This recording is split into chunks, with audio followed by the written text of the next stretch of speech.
بسم اللہ الرحمن الرحیم۔ سامعین و ناظرین مکرم، چند واقعات ایسے ہیں جو کثرت کے ساتھ بیان کیے جاتے ہیں اور اکثر خطیب حضرات سٹیج پہ بیٹھ کر عوام کے مجمع میں ان کو بیان کرتے ہیں اور بڑی اس پر داد وصول کرتے ہیں، لیکن وہ واقعات من گھڑت ہیں۔ ان میں پہلا واقعہ جو کثرت کے ساتھ بیان کیا جاتا ہے کہ ایک عورت کا انتقال ہوا تو نہلانے والیوں میں سے ایک کا ہاتھ اس میت کے جسم کے ساتھ چمٹ گیا۔ پھر اس کو امام مالک رحمہ اللہ کے کہنے پہ کوڑے مارے گئے، تب جا کر اس کا ہاتھ اس کے جسم سے الگ ہوا کہ وہ نہلانے والیوں میں سے ایک اس کی غیبت کر رہی تھی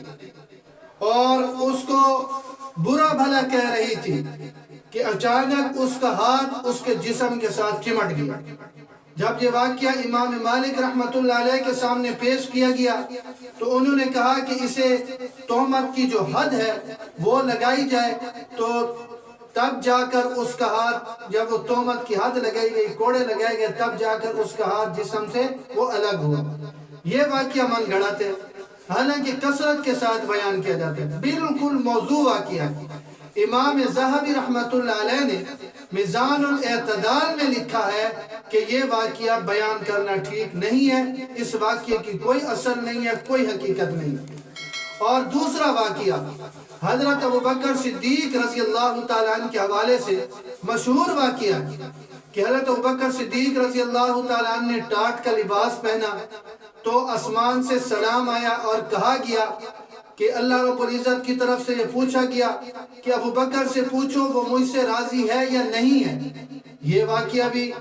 اسٹیج پر خطیب حضرات بڑے جذبات کے ساتھ بیان کرتے ہیں اور عوام سے داد وصول کرتے ہیں، یہ واقعہ بھی من گھڑت ہے۔ امام حافظ ذہبی رحمۃ اللہ علیہ نے میزان الاعتدال میں اور حافظ عراقی رحمۃ اللہ علیہ نے تخریج الاحیاء میں لکھا ہے کہ یہ جھوٹ ہے، یعنی اس پر جھوٹ کا انہوں نے حکم لگایا ہے، تو اس واقعہ کو بیان کرنا یہ بھی ٹھیک نہیں ہے کہ اس کی بھی کوئی اصل، کوئی حقیقت، کوئی بنیاد نہیں ہے۔ اور تیسرا واقعہ جو آپ مشہور خطیب حضرات سے بھی سنتے ہوں گے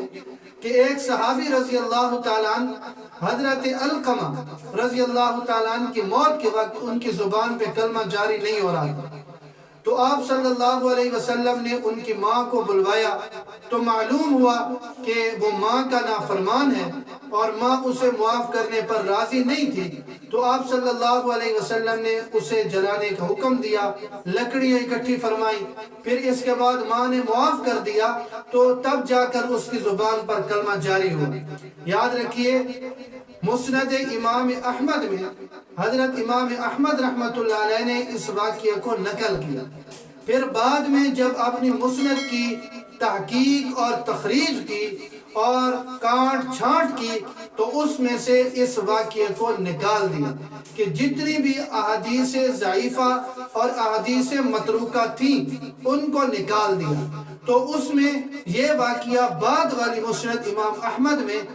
جناب امام احمد رحمۃ اللہ علیہ نے اس کو نکال دیا اور اس کو ذکر نہیں فرمایا۔ امام ابن جوزی رحمۃ اللہ علیہ نے اسے موضوعات میں لکھ کر بتا دیا، اپنی موضوعات میں، موضوعات کا معنی ہوتا ہے من گھڑت واقعہ، من گھڑت چیز، تو اپنی موضوعات میں لکھ کر یہ بتا دیا کہ یہ من گھڑت ہے، اس کی کوئی اصل، کوئی حقیقت نہیں ہے۔ تو یہ تین واقعات اسی طرح انشاءاللہ ترتیب کے ساتھ جتنے بھی مشہور واقعات ہیں ان کی کیا حقیقت ہے میں آپ کے سامنے پیش کروں گا۔ اللہ رب العزت ہمیں دین کی سمجھ نصیب فرمائے۔